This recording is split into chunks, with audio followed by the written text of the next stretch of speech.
Welcome to this Friday edition of Global Lens on News9 Live with me, Neha. Khanna. As always, we have a packed show for you, and our big focus continues to be on the deteriorating India-Canada ties.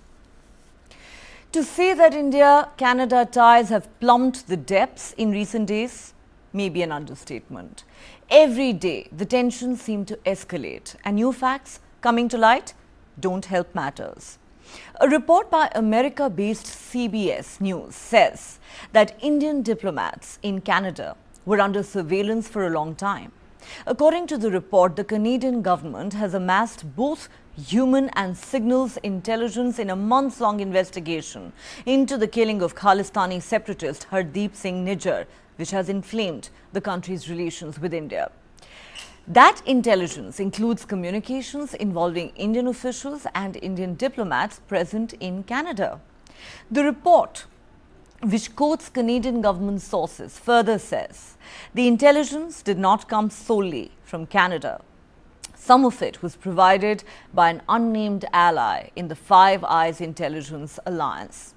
The Five Eyes Intelligence Sharing Alliance includes the United States, the United Kingdom, Australia, New Zealand and Canada. It's not clear which of these five countries is being referred to. In other words, Canada was spying on Indian diplomats. The report claims that Nijjar had been warned by the Canadian Security Intelligence Service that he was at risk. Nijjar was shot dead outside a Gurudwara in the British Columbia province of Canada in June this year.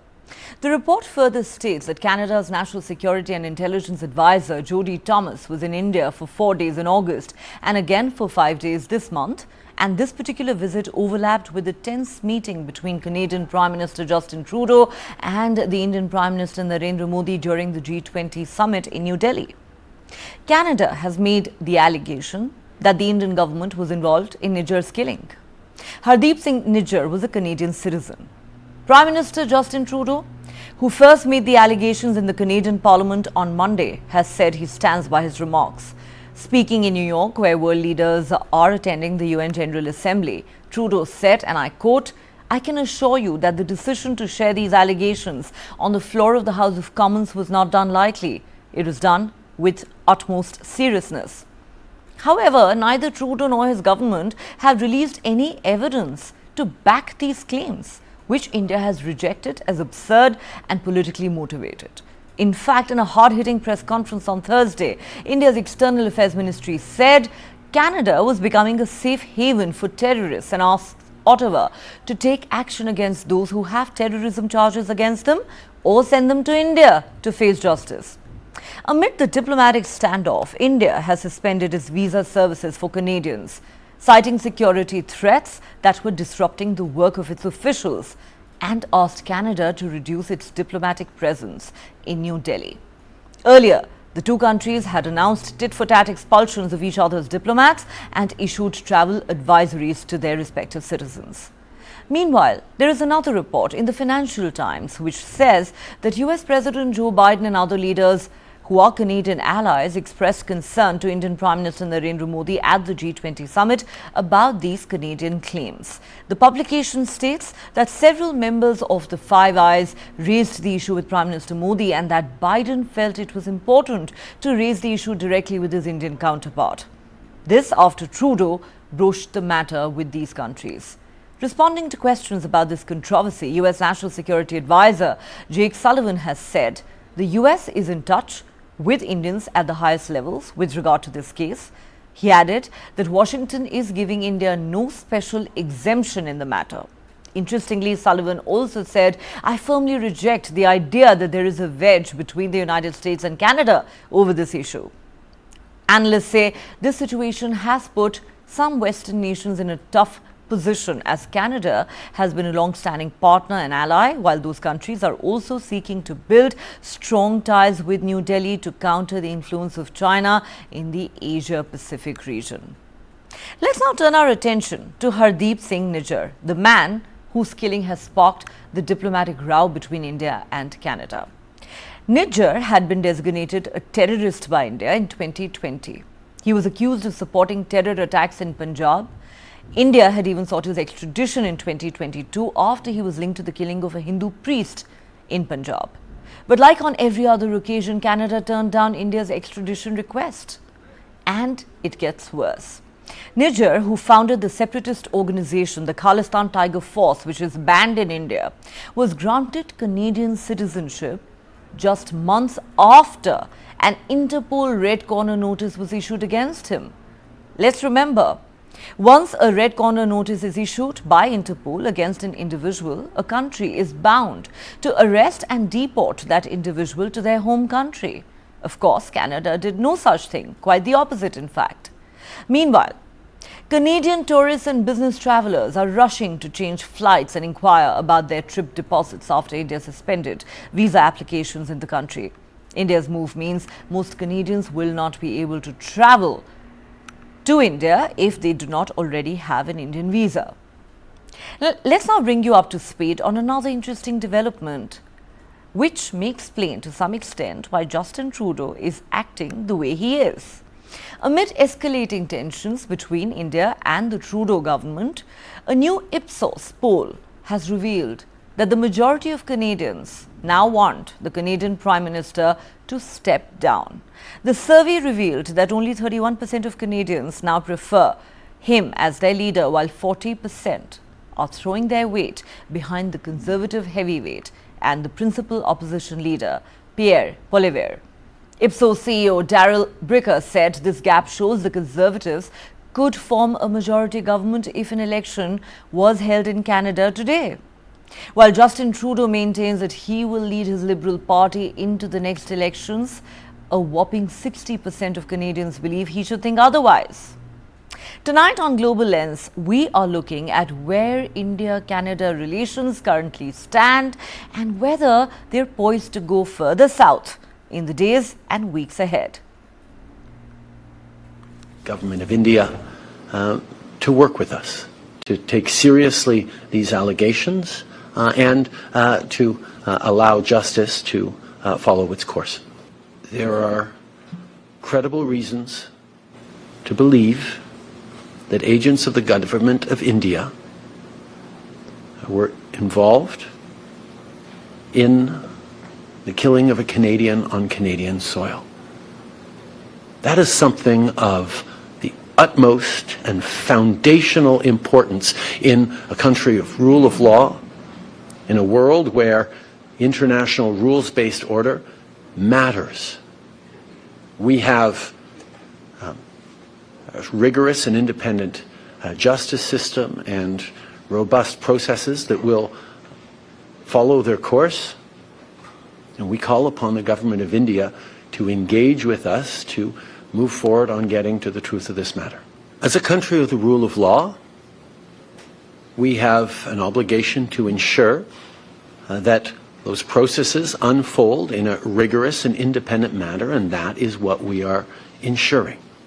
At the same time, we are ensuring that Canadians stay protected and that we stand up for the international rules-based order. That is something that we are doing, and it's something we are doing alongside our allies. We're standing up for the rules-based order. We're standing up for the rule of law. We're highlighting how unacceptable it would be for any country to be involved in the killing of a citizen on their own home soil. And that's something we will continue to stand for. I think it's extremely important that as a country with a strong and independent justice system, we allow those justice processes to unfold themselves with the utmost integrity. But I can assure you, the decision to share these allegations on the floor of the House of Commons Monday morning was not done lightly. It was done with, or Monday afternoon, was done with the utmost seriousness. We heard from the Canadian Prime Minister publicly about the allegations. We went out publicly ourselves and expressed our deep concern about them, our support for a law enforcement process to get to the bottom of exactly what happened and to ensure that the perpetrators are held accountable. I'm not going to get into the substance of private diplomatic conversations, but we are in constant contact with our Canadian counterparts. We are consulting with them closely. We support the efforts that they are undertaking in this investigation, and we have also been in touch with the Indian government as well. And I will leave it at that for today, only to say that I have seen in the press some efforts to try to drive a wedge between the United States and Canada on this issue, and I firmly reject the idea that there is a wedge between the U.S. and Canada. We have deep concerns about the allegations, and we would like to see this investigation carried forward and the perpetrators held to account. That is what the United States has stood for from the moment this emerged in public, and we will continue to stand for that until this fully plays its way out.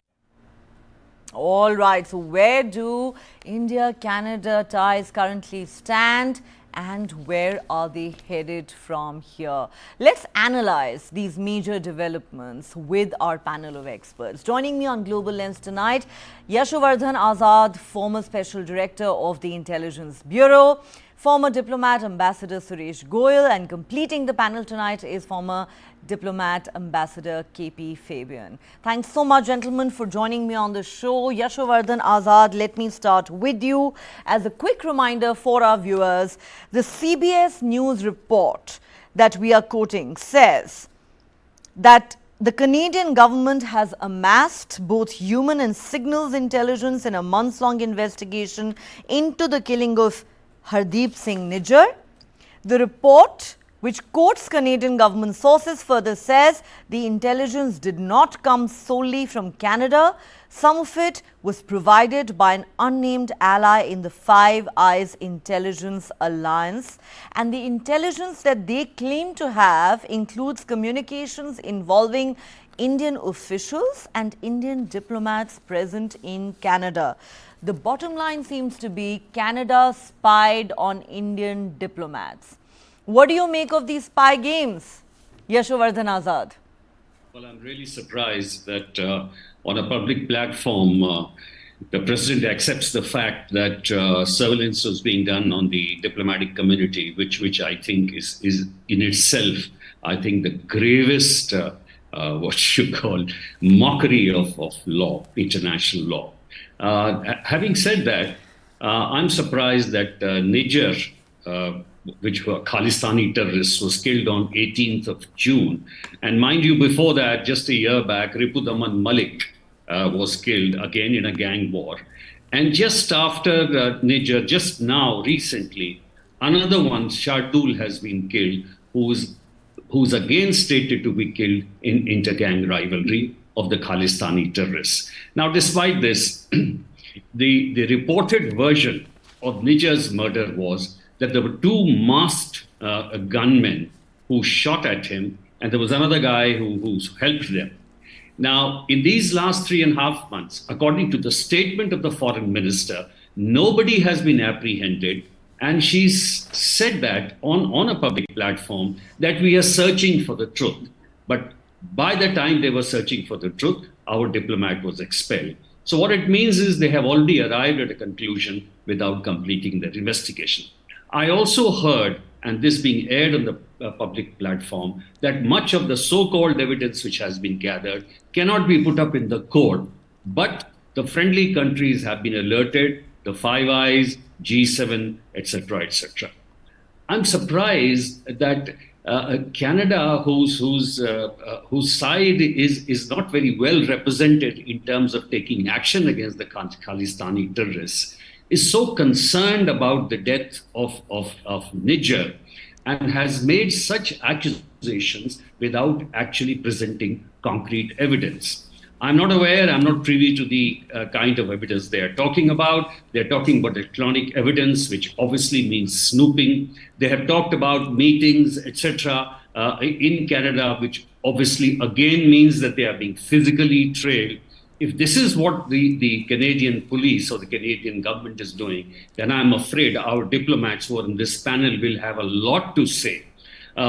Lastly, the point which I want to make is that given the airing of this kind of allegations on a public platform at the United Nations will have very, very deep ramifications across the world, because these allegations will become a part and parcel of diplomacy, of a foreign policy, which is going to put us in extremely sensitive situations with our friends too. So it's extremely unfortunate. We still don't have any evidence that they are talking about. And I think it's a grave charge which has been made, which should not have been without any shred of evidence. Absolutely. I think it would be safe to say that Justin Trudeau, with his reckless behavior, has not only dealt a body blow to India-China ties, but these ties have actually hit rock bottom. Ambassador Suresh Goyal, if I could come to you, as has been rightly pointed out by Yashovardhan Azad, and this is the question we've been asking on Global Lens for days now. Mr. Justin Trudeau, where is the evidence to back your wild charges that you've made publicly against India? No answers have been forthcoming. He's been asked again and again, including at a recent press conference that he addressed in New York. He claims he stands by his remarks. First, he calls them credible allegations. Next, he says credible reasons to believe India's involvement. But when asked for evidence, the man has nothing to say. The Trudeau government has absolutely nothing to share, either with the Indian government or with the public in general. This, even as he desperately reaches out to his Western allies, tries to drag the United States into this issue, and the United Kingdom and Australia and the other countries. And on top of all of that, we now know, thanks to the CBS report, that our diplomats in Canada were placed under surveillance. They were being trailed, and very interestingly, Canada's National Security and Intelligence Advisor Jody Thomas was in India for 4 days in the month of August and for 5 days in the month of September, and this last visit happened at the time when Justin Trudeau had a very tense and awkward meeting with Prime Minister Narendra Modi during the high-profile G20 summit here in New Delhi. I mean, what was that top intelligence officer even doing in New Delhi, especially at a sensitive time like that? Just what are these games, Ambassador Goyal, that Canada has been playing? I wish I could talk about the games. I have no first-hand knowledge about the games that Canada is playing. When we are in the service, we all know that we need to be aware of these kind of games being played by the host governments when we are working in the missions abroad. These are part of the usual activities of any diplomatic mission. And therefore, I would rather refrain from talking about what Canada has done, what Canada has been doing, and snooping on the diplomats. We are aware of all those things, and these things happen. I think, Neha, the more important point from my perspective would be not that Trudeau thought that there are credible allegations or there are credible reasons to think, etc., etc., etc. That is not the point. The point really here is what made Trudeau take the kind of a step that he took, even when I'm quite sure there will be never any firm evidence in these matters. Conspiracies are very, very difficult to prove. You can impute, you can speculate, but you cannot prove. What made Trudeau take the kind of step that he took on the floor of the parliament, accusing a government with which it had, I'm not even calling it a friendly government anymore, accusing a government of a country with which it has very substantive relations of both economy, people's movement, students, education, etc., etc. And why did it do what it did? If at all it is true that there were consultations between the USA, between Biden and Trudeau when they were in Delhi, and that so-and-so happened, and he shared the information with them. Why did he do so? Is there actually more to this than we can see? Is he planning to actually turn the apple cart? Why is he trying to do that? And I think that is where the answers will be. I do not think that Trudeau would take that kind of a step lightly unless he felt so humiliated or so slighted that he didn't care anymore, or unless he felt that he's going to be losing in any case. But before he loses, he will do whatever he can to turn a country with good relations, substantive relations down like this. I don't know why even his father, when he was the prime minister, when he took action, he never went to the extent of what this chap has done. Either he's immature, whatever it is. But I think we have to basically get to the bottom of to see where all this is leading up to in terms of G7 dynamics, in terms of Five Eyes dynamics, in terms of NATO and G20. Neha. That is an important question you raise, for sure. Ambassador Fabian, many would agree that Justin Trudeau has taken things way too far, publicly making wild allegations against a fellow democracy without presenting any substantiating evidence to support those claims. And on top of that, as has been reported by the Financial Times, Justin Trudeau took up this matter with the United States, the UK, Australia, New Zealand, that are part of the Five Eyes Intelligence Alliance. And he wanted all these leaders to actually make a public comment on this matter during the G20 summit.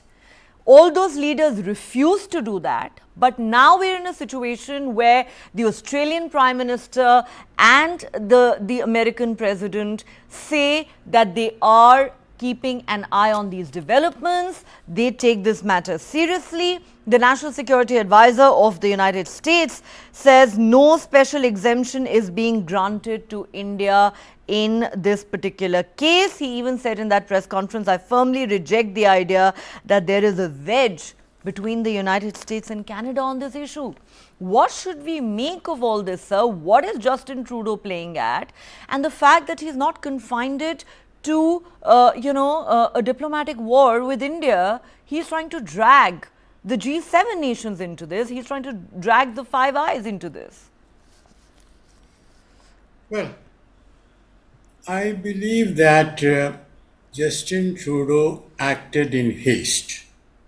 But then, because, as already pointed out, they say that the investigation is not completed yet. So, that he acted in haste is more or less clear. But then we have to ask, why did he act in haste? Well, some reasons have been given by previous speakers, but to my mind, probably the main reason why he acted in haste is that, Canadian intelligence has some evidence, not conclusive evidence, but has some evidence pointing the needle of suspicion towards, one of our officers posted in Canada. And you mentioned about the CBS interview, CBS, explanation. I also listened to it, and I also read some Canadian papers, and it is hinted that the foreign agency which did the snooping of conversations between Indian diplomats and others is probably the United States. In other words, Justin Trudeau has some evidence, not conclusive evidence, but he acted in haste, and to my mind, that is because his government survival depends on support from Jagmeet Singh, New Democratic Party, NDP. Now, Jagmeet is an open, staunch supporter of Khalistan. So, for Trudeau, I suppose it was a matter of survival. And as you yourself mentioned, his political ground is slipping. So, that is probably why he did it. But let me also say that we in India have not acted in the matter in the right way. Because when Trudeau mentioned this to our Prime Minister, he could have said, I categorically reject any suggestion that India had anything to do with it. But since, Mr. Prime Minister, you claim to have evidence, okay, share it with us. Let my professionals examine the evidence and we will come back to you. In which case, since we haven't done anything, we have had nothing to do with this matter, after a certain lapse of time, after examining the evidence given by the Canadians, we could have told the whole world, well, we listened to the Canadians, They produce some evidence. We have seen the evidence, and we can tell you that there is nothing in what has been produced, and we had nothing to do with it. That would have been a smarter move. Now, there is one more mistake which India is making, and that is India is conflating two issues. One is, these referenda which Khalistanis have been holding. We all know that in 1995, Quebec, there was a referendum whether it should remain with Canada or not. In other words, it is not illegal in Canada to hold a referendum. And these private referenda, that was an official one, these private referenda which these Khalistanis are holding, well, I think it will be better for us to ignore them, because it's only when we sort of take note of it that these referenda get any media significance. Okay, but can I just come in there, Ambassador Fabian? I don't disagree with the larger point you're making about how India could have handled it. But so with due respect, India's concern is not confined to just these so-called referendums that are being held. These are elements that have openly been holding anti-India rallies. They have been painting a target on the back of India's diplomats in Canada. They have openly called for violence against our diplomats.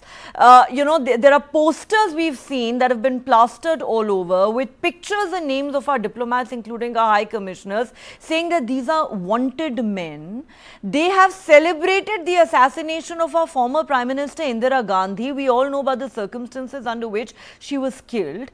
Now, when you incite violence, when you call for violence against the diplomats of another country, that is not freedom of expression, because that is the defense that Justin Trudeau has been using. And not only that, sir, let me bring your attention and the attention of our viewers to another few important facts related to this man called Hardeep Singh Nijjar. And I want your comments on that, Yashovardhan Azad.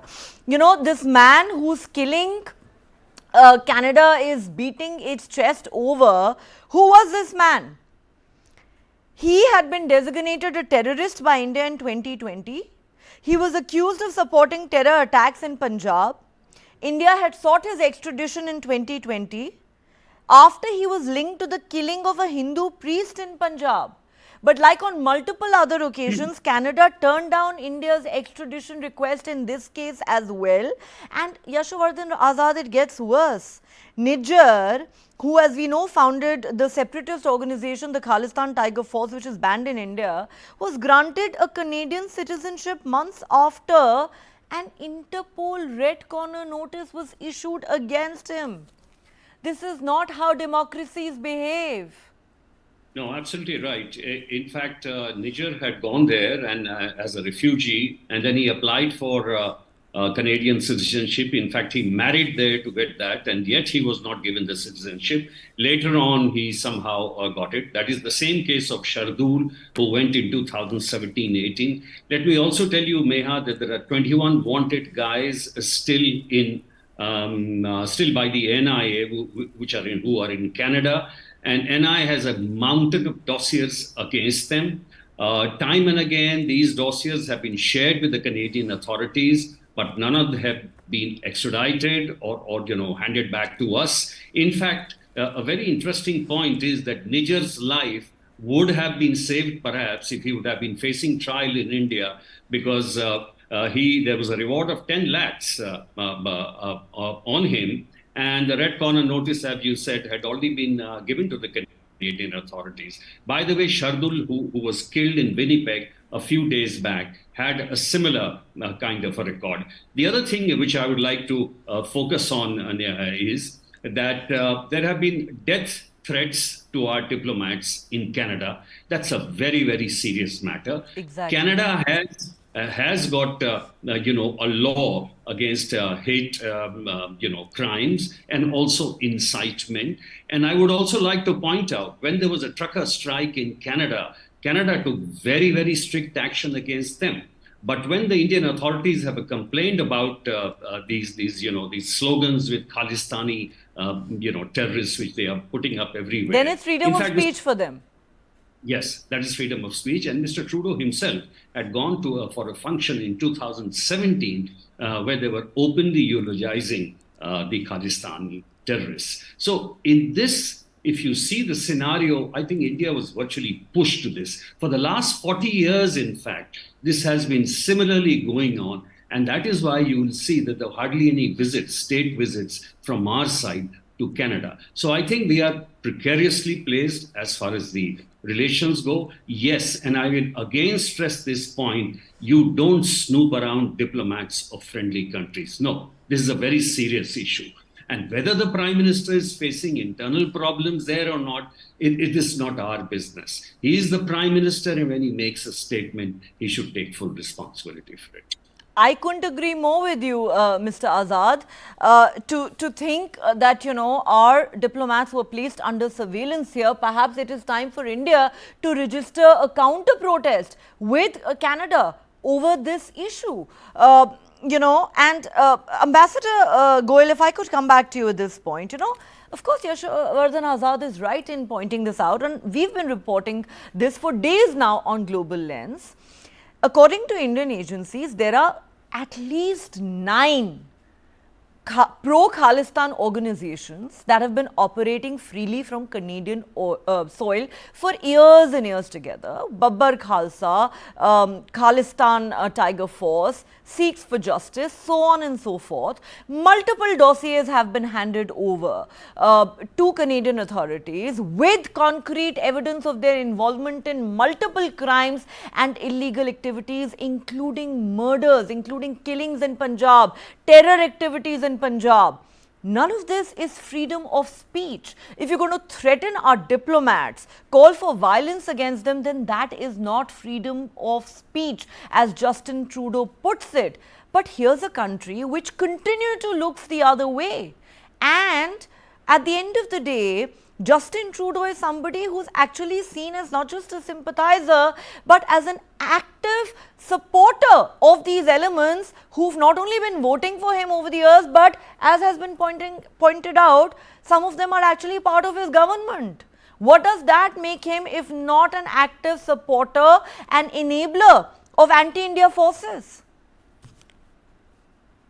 Neha, the point really here is not the reality or not what the truth is as we know it. The point really here is that for many decades, and not just this decade, for more than 30 or 40 years, we have seen Canada acting against the interest of India. Please remember, in 1974, when we had the nuclear explosion, they stopped the supply of enriched uranium to our Tarapur plant. Kanishka bombing, where more than 290 Canadian citizens died in the bombing. And despite the fact that they had information beforehand, Palwal was involved with this, they knew that credible evidence about who are going to do what, and they didn't take any action. The point is not the truth. The point really here is, why is Canadian government doing this? And if they're doing this despite our protests, despite our views, sensitivities known to them, what do we do? It's clear that they take shelter behind their freedom of expression, their justice system, etc., etc., etc. But have we tried to create within Canada, and all embassies can do it, they try to create a movement within those countries in favor of their own interests? What prevents our mission in Canada to get together a few people who are sympathetic to the Indian cause and write to the Canadian government? We haven't done that so far. What prevents us to really start our own processions acting against the Sikhs? And how I can tell you for a fact, I know many people there, 95% of the Sikhs in Canada have no interest in this Khalistan movement. They have gone there for economic opportunity. They went illegally, right? But they are waiting to get their permanent car, PR shape, and continue to engage their economic activities. So I can assure you that this is all basically a political figment, a fig leaf which is being used. I think we should really also define our approach in terms of dealing with this thing. We have seen that protesting is not going to help. Do you think we don't keep an eye on the Canadian diplomats in India? We do. That's okay. It's all part of the trade. But the point really here is, why can't we have demonstrations outside the Canadian High Commission here in Delhi? Why should they feel so secure in Delhi that our properties are being attacked? There is fire, there is arson, there are threats issued against our people, while Canadian diplomats here in Delhi, in India, they continue to operate freely and very happily and very safely. So I think we need to redefine our strategy so that Canadian government understands that there is a cost to this kind of a behavior, and the cost will be on their side also, frankly speaking. And as far as G7, etc., are concerned, we need to work with them and let them know where the balance of the interests lie. Yeah. I think that is very interestingly put. While India has taken some strong retaliatory measures in the last few days, such as suspending its visa services in Canada, asking Canada to reduce its diplomatic presence here in India, we've seen tit-for-tat diplomatic expulsions and travel advisories, but maybe we need to now act more proactively and redefine our strategy. And yes, if Justin Trudeau can, go running to the United States and some of his other allies, what stops India from presenting evidence of these Khalistani elements and their involvement in terror activities in India to our, friends in the United States, for example, and other countries? We have friendly ties. We have great ties with these countries, don't we? We can do the same. It's a game that two can play. And since Ambassador Goel, talked about how majority of Sikhs do not support this nonsense of this so-called Khalistan movement, I think it is just the right cue for me to share with our viewers the findings of a recent survey that was done. Let's have that graphic up on the screen before I go back to Ambassador Fabian. There was a survey done recently by Pew Research Center. What does it tell us? It says 95% of Sikhs are proud of their Indian identity. They're proud to be Indian. 78% consider communal violence to be a major issue and therefore obviously do not support it, endorse it or condone it in any way. 70% of Sikhs said that anyone who disrespects India cannot be a Sikh. That's what they said. If you disrespect India, you cannot be a Sikh. 52% said we have a lot in common with Hindus. They're not like this terrorist Panun who's threatening Hindus in Canada, asking them to leave Canada and go back to India. 40% of these Sikhs said they visit Gurudwaras every day. 18% of them said they face discrimination in the last 1 year. But what is the bottom line? 95% say they are proud to be Indian and do not support any of the violence that is associated with this separatist movement. Let me go back to Ambassador Fabian at this point. Ambassador Fabian, you said earlier that the Prime Minister of India could have had a different response to Prime Minister Justin Trudeau. While he did reject the allegations, he could have said, we will look into your allegations. At the same time, Ambassador Suresh Goel says it is time for India to become more proactive and to develop a coherent counter strategy to deal with this challenge that we've faced in Canada for a very long time. Is that something you would agree with? Well, certainly we should have a better strategy. But if I may go back for a second, Justin Trudeau's use of the argument about freedom of expression is not, it doesn't hold water. But the point I was making was totally different. And that is that a Canadian citizen has every right to publicly support Khalistan. And we cannot ask Canada to take action against them. But no Canadian citizen and no one on Canadian soil can attack or threaten India's diplomatic missions or Indian citizens or Indian entities there. There, Canada is bound to act under the Vienna Convention. Now, sometimes when we speak, and I mean it, we sort of conflate the two issues. After conducting the referendum, they came and demonstrated and almost attacked the consulate. So that is where I think we have to be careful. Now, coming to the question I think this is being left out in most of the discussions. What is important is to de-escalate, because it is going to hurt India as well as Canada. You mentioned about suspension of visa. Let me tell you, 80,000 tourist arrivals from Canada in 2021. Yes. So, can we stop issuing visa? And one more thing, how logical we are. We said that we have stopped issuing visa for security reasons. Now tell me, for issuing e-visa, do you have to go to the office? Didn't we issue e-visa during the COVID time?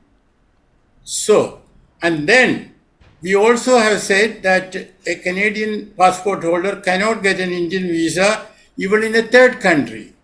So in other words, security reason was not the real reason. It was an attempt to punish, to show anger. I think we should speak with better logic. But to be Now, fair, final sir, thought. I hate to interrupt you. To be fair, do you not believe, sir, India does have the right to be angry, and it does have the right to express its anger? And Well, these are diplomatic means that are available to us that we have decided to exercise. Well, let me tell you that anger is not the best guide to good diplomacy. And the last point I want to make is that instead of escalating, let us think of de-escalating. And both India and Canada should stop talking at each other through the media.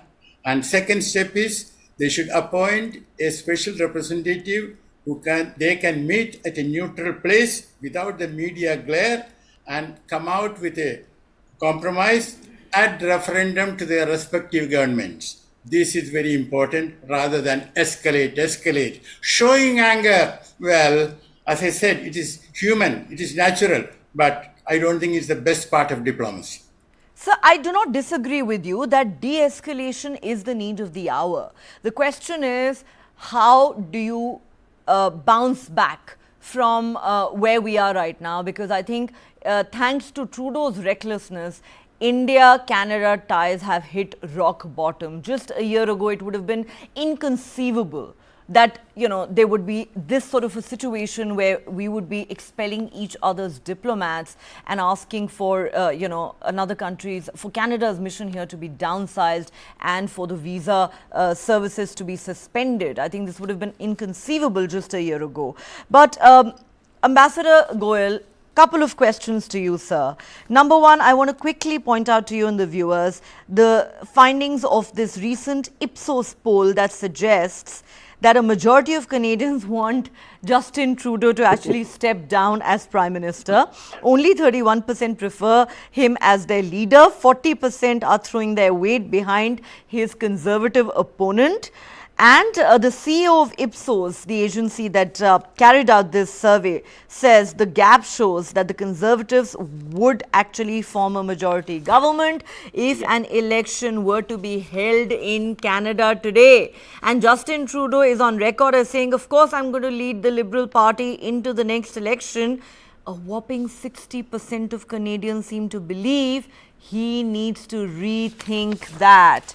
Do you believe this is part of the reason, as was pointed out by Ambassador Fabian earlier, why Justin Trudeau is acting in such a reckless manner?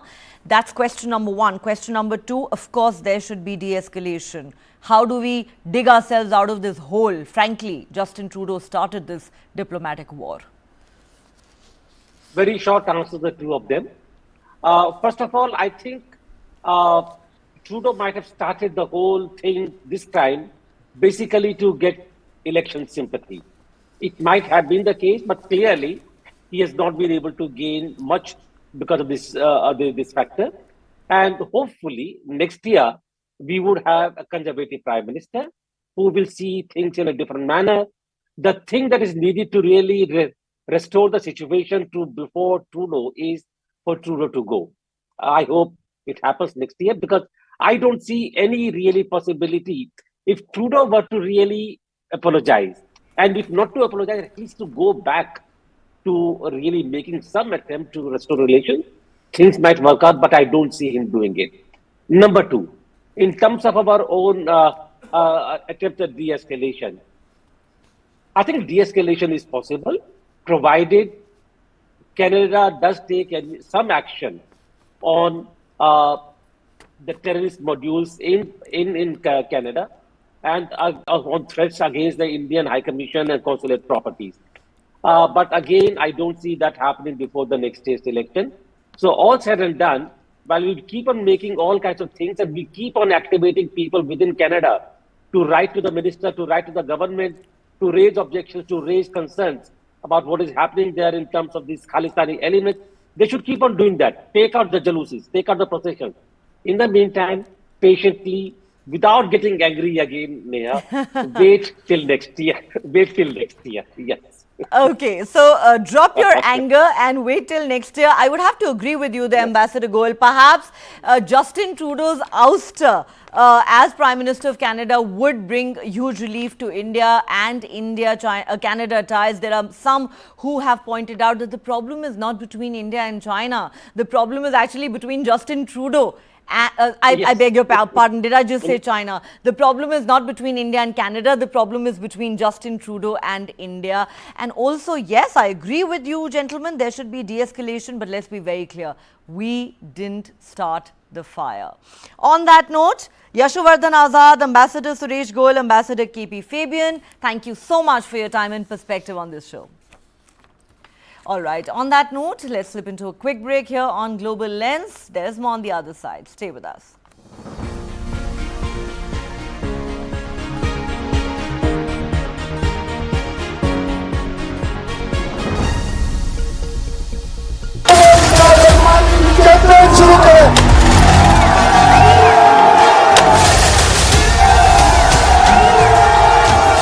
मैं इमरान अहमद खान नियाजी सबके दिल से हल्फ उठाता हूँ। When Imran Khan came initially